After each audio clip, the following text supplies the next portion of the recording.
അല്പം ചില കാര്യങ്ങൾ മനസ്സിലാക്കുകയും അത് ജീവിതത്തിൽ പകർത്തുകയും ചെയ്താൽ 100 വയസ്സ് വരെ ജീവിച്ചാലും ഷുഗറിന് ഭയപ്പെടേണ്ട ആവശ്യമില്ല.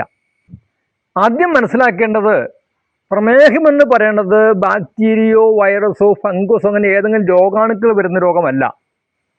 അതുകൊണ്ടാണ് മരുന്ന് കൊണ്ടോ വാക്സിനേഷൻ കൊണ്ടോ കഷായം കുടിച്ചാലും ഷുഗർ പൂർണ്ണമായിട്ടും മാറാത്തത്. ഷുഗർ ഒരു ലൈഫ് സ്റ്റൈൽ ഡിസീസാണ്, ജീവിതശൈലി രോഗമാണ്. ശരീരം യോജിക്കാത്ത ആഹാരക്രമവും വ്യായാമത്തിൻ്റെ കുറവുമാണ് ഈ രോഗത്തിൻ്റെ പ്രധാന കാരണങ്ങൾ.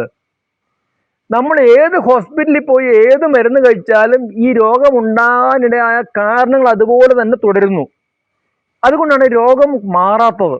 അപ്പോൾ രോഗത്തെ നമുക്ക് ഫലപ്രദമായിട്ട് കുറയ്ക്കുകയോ ഫലപ്രദമായിട്ട് മാറ്റുകയോ ചെയ്യണമെങ്കിൽ എന്ത് വേണം?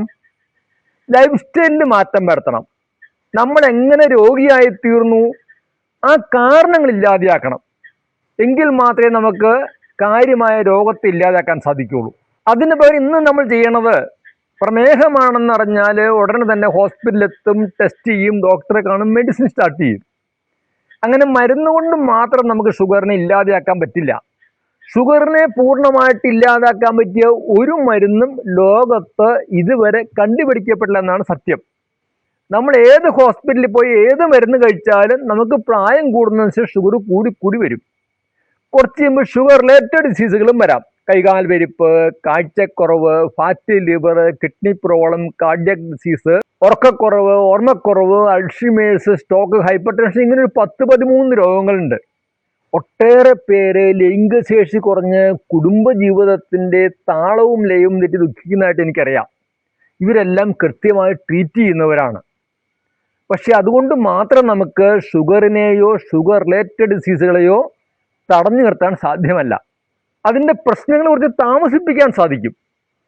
മരുന്ന് കഴിച്ചില്ലെങ്കിൽ നമുക്ക് 4 വർഷം കഴിയുമ്പോൾ വരുന്ന വിഷയം മരുന്ന് കഴിച്ചാൽ 8 വർഷം കഴിയുമ്പോൾ വരും എന്ന് മാത്രമേ ഉള്ളൂ. ശരിയായ ഡയറ്റിലൂടെയും ശരിയായ എക്സസൈസിലൂടെയും ഷുഗർ ഉണ്ടാകാനിടയായ കാരണങ്ങളെ ഇല്ലാതെയാക്കി സുഖവും സന്തോഷമായി ജീവിക്കുന്ന ധാരാളം പേരുണ്ട്. 10, 25, 30 വർഷമായിട്ട് പോലും അവരെ ഷുഗർ കാര്യമായിട്ട് ശല്യം ചെയ്യുന്നില്ല.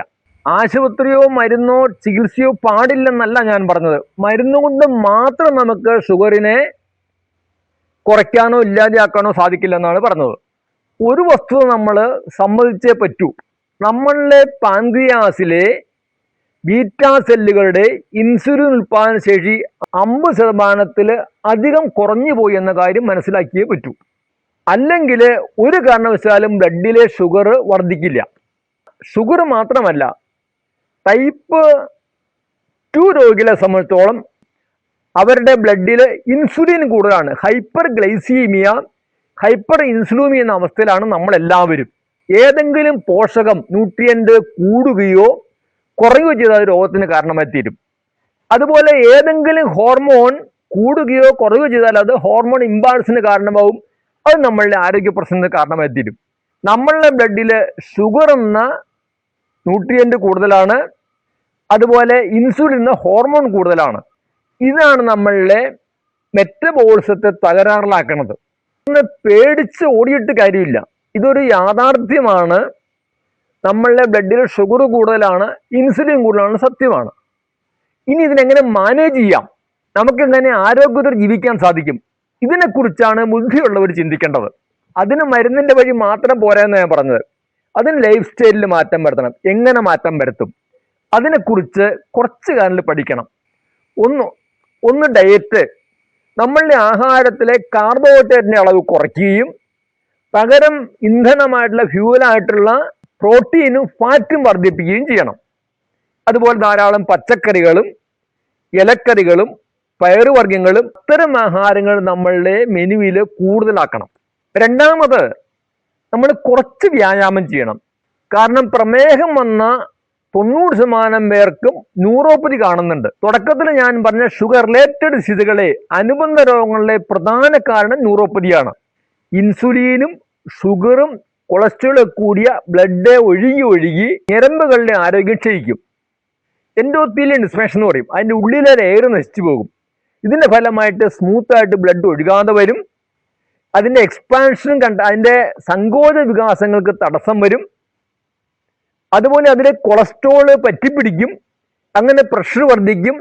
അങ്ങനെ വളരെ ചെറിയ ഞരമ്പുകളിൽ കൂടിയുള്ള ബ്ലഡ് സർക്കുലേഷൻ നിന്ന് പോകാൻ വരെ കാരണമായി തീരും. ബ്ലഡിലൂടെയാണ് നമ്മളുടെ സെല്ലുകൾക്ക്, കോശങ്ങൾക്ക് ആവശ്യമായിട്ടുള്ള ഓക്സിജൻ കിട്ടണത്, ന്യൂട്രിയൻസ് കിട്ടണത്. അതുപോലെ നമ്മളുടെ ഇമ്മ്യൂണിറ്റി, രോഗപ്രതിരോധ ശേഷിയും ഈ ബ്ലഡിലൂടെയാണ് എത്തണത്. അതുപോലെ സെല്ലുകളിൽ നിന്ന് ടോക്സിൻ റിമൂവ് ചെയ്യണം. ഈ 4 പ്രക്രിയ നടക്കണമെങ്കിൽ കൃത്യമായ ബ്ലഡ് സർക്കുലേഷൻ നടക്കണം. പക്ഷേ നമ്മളുടെ രക്തക്കൊഴലുകൾ ദുർബലമാകുമ്പോൾ ഇത് കൃത്യമായിട്ട് നടക്കാതെയാകും. അതാണ് നമ്മൾ പതുക്കെ പതുക്കെ പതുക്കെ ഓരോരോ രോഗങ്ങളിലേക്ക് വഴുതി വീഴുന്നത്. അതുകൊണ്ട് ആഹാരത്തിന് പുറമെ കുറച്ച് വ്യായാമവും ചെയ്യണം. അപ്പോൾ നിങ്ങൾ പറയും, സാറേ നടക്കണമെന്ന് പറയും. നടന്നിട്ട് മാത്രം കാര്യമില്ല. നടക്കൽ മോശമാണെന്നല്ല പറഞ്ഞ, നമ്മളുടെ എല്ലാ ജോയിന്റുകൾക്കും മസിലുകൾക്കും ഇന്റേണൽ ഓർഗൻസിനും അതുപോലെ എൻഡോക്രൈൻ സിസ്റ്റത്തിനും ഒക്കെ വ്യായാമം കിട്ടുന്ന തരത്തിലുള്ള സമഗ്രമായ വ്യായാമം വേണം. അതിന് ഇരുന്നും നിന്നും കിടന്നും ചെയ്യുന്ന ലഘുവായ വ്യായാമങ്ങൾ, നിങ്ങൾ പേടിക്കേണ്ട ആവശ്യമൊന്നുമില്ല. സിമ്പിൾ ആയിട്ടുള്ള വ്യായാമങ്ങൾ മതി. ഒപ്പം കുറച്ച് ബ്രീത്തിങ് എക്സസൈസ് കൂടിയിട്ട്, കുറച്ച് പ്രാണായാമം, കുറച്ച് ശ്വാസ വ്യായാമം കൂടി ചെയ്തു കഴിഞ്ഞാൽ വളരെ ഫലപ്രദമായിട്ട് നമുക്ക് പ്രമേഹത്തെ തടഞ്ഞു നിർത്താൻ സാധിക്കും. പ്രമേഹാനുബന്ധ രോഗങ്ങൾ ഒന്നുമില്ലാതെ സുഖമായിട്ട് ജീവിക്കാൻ സാധിക്കും. ഇത്തരം കാര്യങ്ങൾക്ക് അല്പം ഗൈഡൻസ് ആവശ്യമാണ്, അല്പം പരിശീലനം ആവശ്യമാണ്. ഇത് നൽകുന്നതിന് വേണ്ടിയിട്ട് മൂവാറ്റുപുഴ സുഖജീവൻ നേച്ചർ സെന്ററിന്റെ ആഭിമുഖ്യത്തിൽ എല്ലാ മാസവും ഷുഗർ റിവേഴ്സ് ഓൺലൈൻ കോഴ്സ് നടത്തി വരുന്നുണ്ട്. ധാരാളം പേര് ഈ കോഴ്സിൽ പങ്കെടുത്ത് ഷുഗറും ഷുഗർ റിലേറ്റഡ് ഡിസീസുകളും കുറഞ്ഞും അതുപോലെ മരുന്നുകൾ വെട്ടിക്കുറച്ചും മരുന്നുകൾ പലരും പൂർണ്ണമായിട്ട് ഉപേക്ഷിച്ചും സന്തോഷമായിട്ട് ജീവിക്കുന്നുണ്ട്. ചികിത്സാ ചെലവ് അവർക്ക് ഗണ്യമായിട്ട് കുറയ്ക്കാൻ സാധിച്ചിട്ടുണ്ട്. നിങ്ങൾക്കും ഇത് സാധിക്കുമെന്ന് എനിക്ക് പറയാനുള്ളത്. ആകെ വേണ്ടത് നിങ്ങളുടെ ഒരു തീരുമാനം മാത്രമാണ്. നിങ്ങളെല്ലാം ബുദ്ധിയുള്ള ആളുകളാണ്. ഞാൻ ഈ പറഞ്ഞ കാര്യങ്ങൾ നിങ്ങളുടെ യുക്തിക്കും നിങ്ങളുടെ ബുദ്ധിക്കും നിരക്കുന്നതാണെങ്കിൽ നിങ്ങൾക്ക് ഈ വഴിക്ക് വരാം. അല്ലെങ്കിൽ നമുക്ക് ചികിത്സയുടെ മാർഗത്തിലൂടെ മുമ്പോട്ട് പോകാം.